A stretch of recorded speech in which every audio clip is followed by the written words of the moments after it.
Welcome back to my channel, The Crafty Quinn. Today we're making 4 colorful summer wreath DIYs with some extra sweet inspiration that are perfect for adding a fun pop of color to your home for summer. Let's get crafting. For this first DIY, you're going to need 4 of these jumbo popsicles from Dollar Tree, and then you're going to need 4 different kinds of spray paint. I'm using Rust-Oleum spray paint. I found all of these at Home Depot. They were super easy to find, but the color choice is up to you. But these water bottles are definitely a necessity for this craft. I couldn't believe I found all of these at Dollar Tree, and I grabbed one of every color, and I really thought these would be the perfect jumbo, larger-than-life popsicles. So first, I just grabbed some larger-than-life shears, if you will, so garden shears, and we snipped off 4 of these metal signs for your lawn, and I decided to use these because I figured I could craft with all of these afterwards, but we had to just cut all of these with some shears first. And they did come right off because these are from Dollar Tree. They're super, super easy to cut. The metal is just super malleable. And then we took off the lid of each of these water bottles, and I used my drill. Well, my husband used my drill, but I just got this pretty pink drill that I've been excited to use, and this was the perfect craft to start with. But I took the rubber lids off of each of these popsicle water bottles, if you will, and the part that you're supposed to drill is inside of it, but there's a little circular part, and we're trying to drill through that piece because we need to make a hole because the metal spike is going to go right through there. So once it comes out the other side, then you're good to go. And the little rubber pieces are gonna get everywhere, which, warning, that part is annoying, but it's so worth it. The end result is so worth it. I'm so excited for this craft. See, so we have our little hole established in the top of this popsicle stick. And so what we're doing is we're just making sure that the metal piece can get through there, because we did use the tiniest drill bit that we have for this.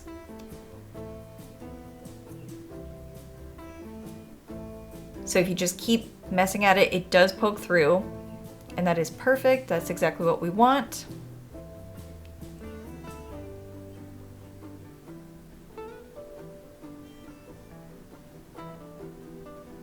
And then we're just making sure that it did come out the other side and that it's easy to go through there. And this part is super important because this is how the pole sticks to your water bottle. But of course we want to make sure the popsicle part is together. This part's supposed to be the popsicle stick. So we just made sure to stick that part around it. And then we put it back into our water bottle just like this. Everything fits into place and it fits inside the straw. And that's how this is going to stick in your floral arrangement. So obviously we don't need these straps. These were super annoying. And I was thinking I could hammer them off. You might still be able to do that. But my husband, his go-to thing is, I'm going to use a power tool for everything. So he's using a Dremel tool for this. And so he's just testing out the different speeds on this, but he did use a high speed. And so he's just trying to get as close as he can. And the plastic pieces do come right off. So this was the perfect tool for this because we were able to get it as close to the water bottle as we could. And then they just come right off. But I thought these water bottles are pretty adorable because I like the strap and, you can just wear it. So, if you don't want to use it for floral arrangement, you could just use it as a water bottle. So I got to play around with it too. And I did cut off this part because this is supposed to be used as extra support to stick in your lawn, but we don't need that. So I did cut off this part too. It was a lot harder for me. I'm not as strong as him. And then once we dremeled the sides of these off, there were some really annoying pieces that I did have to cut off, but it's just like melted plastic. So I did use my finger sander and I just sanded this smooth, but I did have to just keep cutting it and then using my finger sander. And really you're just trying to get it as flat as you can. But also what's great was me sanding this also allowed the paint, I feel like, to soak in more to this, but yeah. because this plastic is a pretty smooth surface. So I did this for all sides of all 4 water bottles. And then, you can see our lovely backyard in its current state. But we used some clips from Dollar Tree and we hung them up on like a clothesline using some yarn. And this way we could just spray paint it. My husband is like a master spray painter. He's really, really good. When I spray paint, I just get drips everywhere. So I wanted to show you his technique because it's amazing. He knows how to layer it just perfectly. I'm still practicing. So then we hung them up to dry, but this was the perfect way to do this. We didn't have to worry about flipping sides. We were just spray painting them in the air and just kind of letting them dry overnight. And then when they're good to go, you're just sticking them back. You're sticking the pole back in the straw and it holds everything in place. There's my pup Moon. But this is exactly how you want them for the floral arrangement. So then I grabbed this bucket from Hobby Lobby. And it was actually on sale right now because it was from their floral shop, their spring shop. So I think it was 40% off. And then I grabbed these as well, these like faux branches. These were also on sale at Hobby Lobby. I did a mix of color. I did pink, purple, white, and they look like baby's breath. And I thought it's the perfect summer spring color. So I have our floral foam in the bottom, and then I did also stick a whole bunch of rocks in the bottom of this as well, and that is what weighs it down.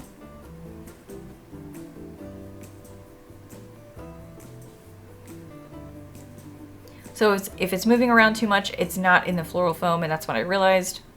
You just have to play around with it until you like where it's positioned.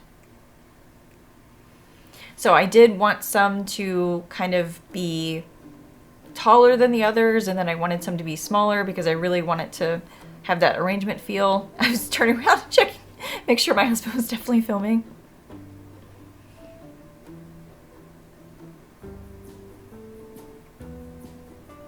So I had a shorter one in the front, and then we're going to do that with the last one as well.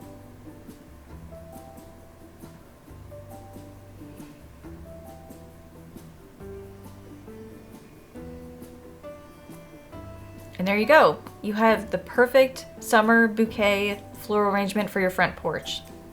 I love how these turned out. These popsicles are larger than life, and I couldn't believe Dollar Tree sold these because as soon as I saw them, I knew I wanted to turn them into a craft.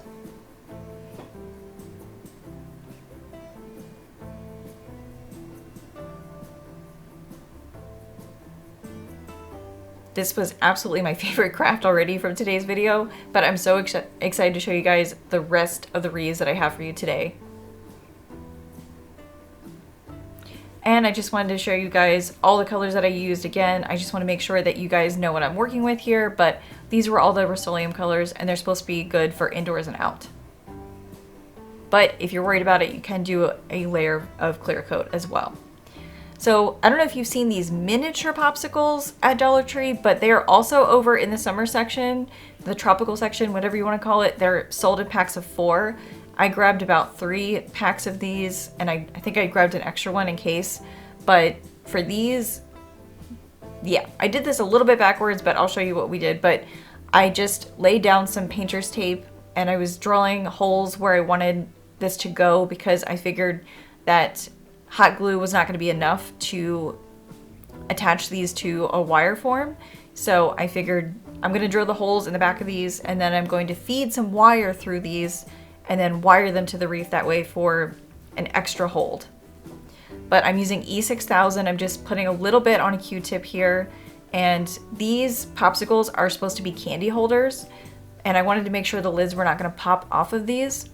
So I just did some E6000 just in the crease of each, and then you're just going to put the lid back on. But what I should have done was left the lid off and then wired them this way when the holes were drilled. But we realized that after the fact. So now you guys know how to do this easier and faster than what we did. Again, I wanted to show my husband spray painting this because he did it really well. He layered them perfectly. He just kept spinning it and spraying it. And I wish I could be this efficient. But we used double-sided tape and just taped them down to just some random recycling.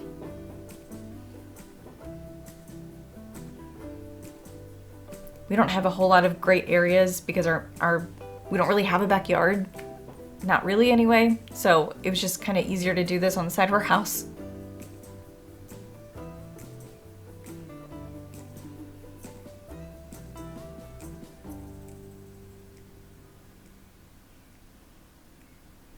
So these are the last ones, and then we're ready to move on to the next step.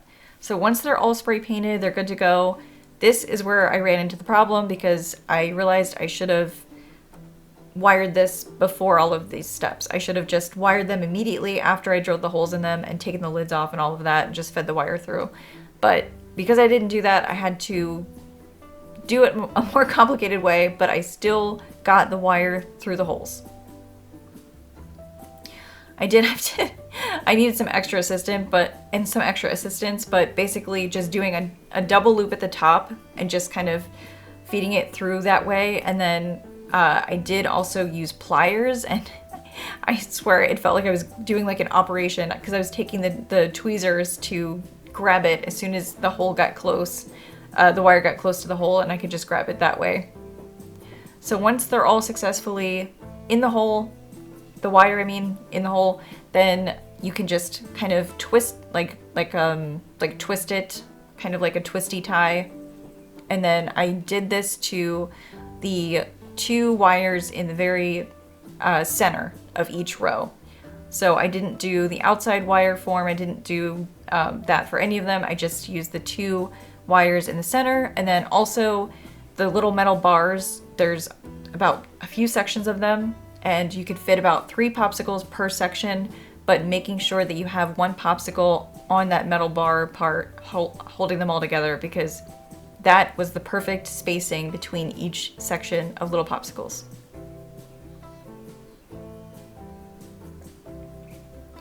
So if you keep doing it like a twisty tie, that's what gets them tight and flush to the wire form.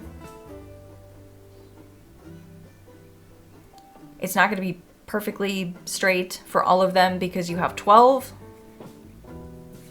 And so some of them get a little kind of curved at the end, but for the most part, I felt like they were perfectly aligned. So I did have to figure out spacing. It's so hard to do that when they're all messy, but basically, if I knew that each popsicle was going to be, if I knew, it was going to be 1 popsicle per band, then I had the perfect amount of space in between each one. So I was just focused on hot gluing the wire part to the wire form, not so much worried about the popsicle getting glued to the wire form, but the wire itself, the little skinny wire, getting glued to the thick wire.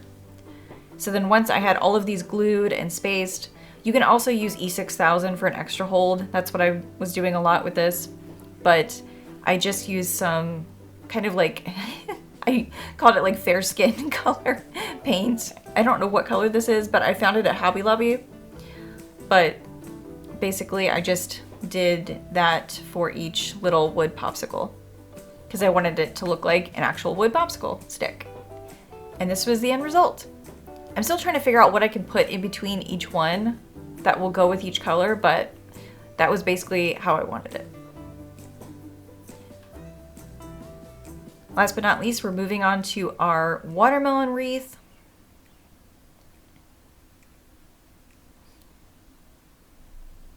So I was just using some painter's tape to split these up.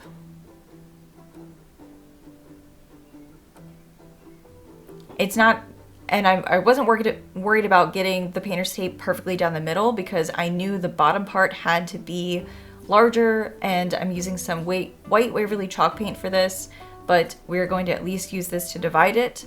But I needed a larger bottom half to this wood sign because the stencil was so big. But I got this from Amazon. This is an Amazon stencil, and then this wood round is one of Dollar Tree's brand new Crafter Square wood rounds. So right after I painted, I pulled that painter's tape right up so that it doesn't stick and pull the paint with it. Then for the top half of this, I put the painter's tape over the part that we just painted after it dried, and then I'm using a makeup wipe to distribute some antique Waverly wax perfectly even for the top half of this. So I just kind of start in the middle and then work my way out that way. and then I feel like I just keep going back to the place that I started and then just kind of spreading it out. I felt like towards the end it was getting a little bit too light, so then I'd go back and I would add some more to my makeup wipe, but I love how evenly it's spread. It was definitely thinning at the top, so it's definitely time to add more wax to this. But I wanted this to be kind of a medium shade. So I just went back to all the parts that I thought looked light. I realized it was a little bit crooked.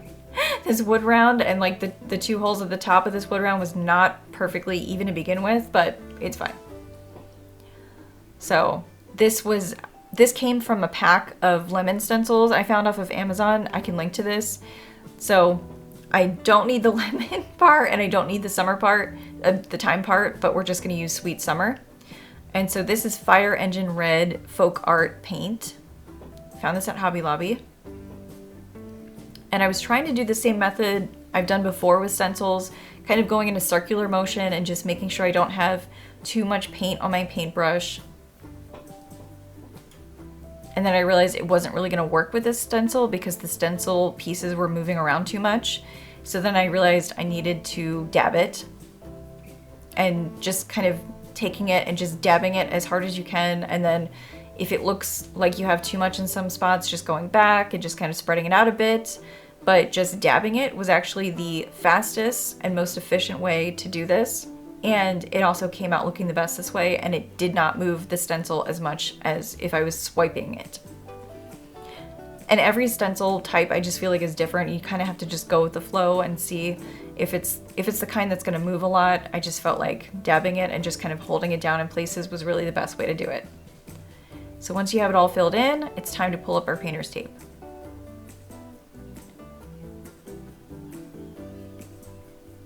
And it came out perfectly. So then I grabbed 2 of these watermelon beaded garlands that I found at Dollar Tree, all in the brand new summer / tropical section at Dollar Tree right now. And we're just putting that on the bottom there. Really, I was trying to figure out where I should put this, but I realized that putting it on either side of this Sweet Summer would actually look good. I had plenty of room there, so just kind of messed around until it was where I wanted them. And then we are going to take some E6000 just for an extra hold. This E6000 that I'm using is actually specifically for outdoors, and it doesn't look like your typical E6000 bottle, so I can link to this one because this one was a little bit harder to find, but this is more supposed to be weather resistant than usual. So I did a mix of E6000 and hot glue. You don't put them on top of each other, but you can put them next to each other because apparently they kind of cancel each other out, I've heard, if you do put them directly on top of each other. So I kind of like to do a healthy mix of both.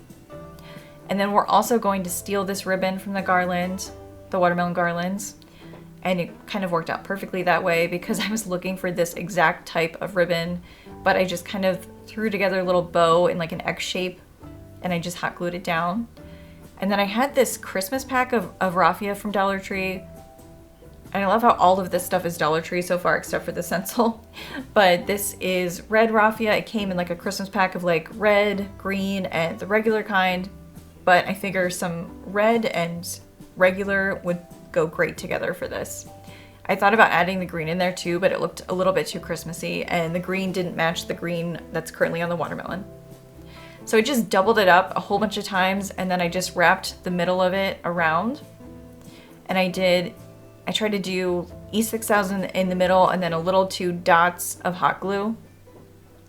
And it held it really well. So we have our bow, it's good to go. And then I just decided to freehand some watermelon seeds on the bottom. I wasn't sure what I was gonna do with this, and then I was like, wait a minute, I'm gonna draw an ant. I've done that before for a craft a few years ago. I did like watermelon and like a little ant, but I did a watermelon with like cardboard paper, or not cardboard paper, construction paper. But then I looked up a picture of an ant and then I just kind of just freehanded it there. But I used a skinny Sharpie marker for this that I also got at Dollar Tree. We are almost done, but the ant needs some legs.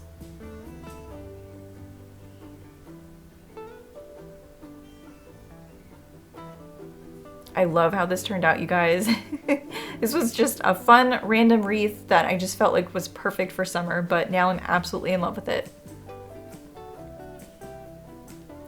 So if you're enjoying these summer DIYs so far, don't forget to give this video a thumbs up because it really helps support my channel. And if you love Dollar Tree DIYs, make sure you subscribe to the Crafty Quinn and turn on your notifications so you don't miss my upcoming fall and Halloween videos. My next DIY, I am taking this Dollar Tree Mermaid wire wreath form that I found over in the floral section with all the wreaths. Some of these are still left over from the nautical DIYs that Dollar Tree dropped. I used this spray paint to color it this aqua color, which was perfect. I wanted a color that was going to pop, so I just quickly spray painted this. I let it cure for about 30 minutes, and then I was good to go. So it does make it a very bright color, which is perfect. And then I took more of this fish net that I found from Michael's, and I just wrapped it around the wreath form. And I know this is supposed to be a mermaid wreath form, and a lot of folks have made mermaids with it, but I wanted to make it look more like a fish caught in a net. So that was the overall aesthetic that I was trying to go for. I just thought this net draped over it looked really cool, so I just kind of wanted to play off of that. So then I just needed to cut down my fish net to size. Had a little too much here, don't need all of this. So I'm just cutting through each individual rope.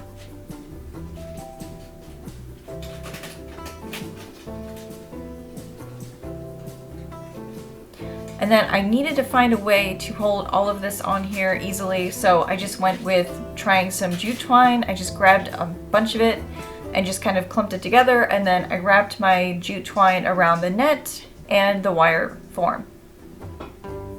And I did do a double knot with the jute just to make sure it would hold. I don't need all those extra strings, and then I just kind of swing it around and try to make sure the jute is not shown. And then here at the top, I tried to just hot glue a bunch of it together. I would just bunch up some of the fishnet and just kind of hold it against the wire and see if it would hold that way. And it seemed to hold up pretty good, but I wanted to hit as many sections as I could, so I just grabbed a bunch of the fishnet and just held it up against the hot glue and the wire and just made sure it was holding before I let go. So I kept going. I just kind of spread it across the wire form as much as I wanted to go. And then I made sure that I was gluing on the back so none of the glue would show in the front. So I was making sure to do the hot glue on the wire, on the back, and the part I wasn't showing. So this is perfect. We have a draped effect. And then with all of these bags of seashells that I've gathered from Dollar Tree, I think it's time to use them. So we are going to take some large shells and just kind of place them throughout. But I was like, this section here in the middle, around the part of the tail that starts, I thought was perfect to kind of start laying some of the shells there. I don't want to do a whole lot of shells because if you do want to hang this up on the back of a door, I probably wouldn't do this on your front door. But you want to use some very light shells because this net and, you know, the little bit of hot glue that you have is not going to hold a really heavy shell. So I just try to pick the lightest shells from the bunch, and then if the shell was on the heavier side, then I did kind of put it where there was a bunch of netting. I thought it'd be safe. And then I did have this large starfish from the pack of starfish that I found at Michael's that I thought was perfect for kind of the main feature embellishment on this wreath. So I just did a whole bunch of hot glue under it and around it. And then if I felt like it needed more, I just kind of went again underneath.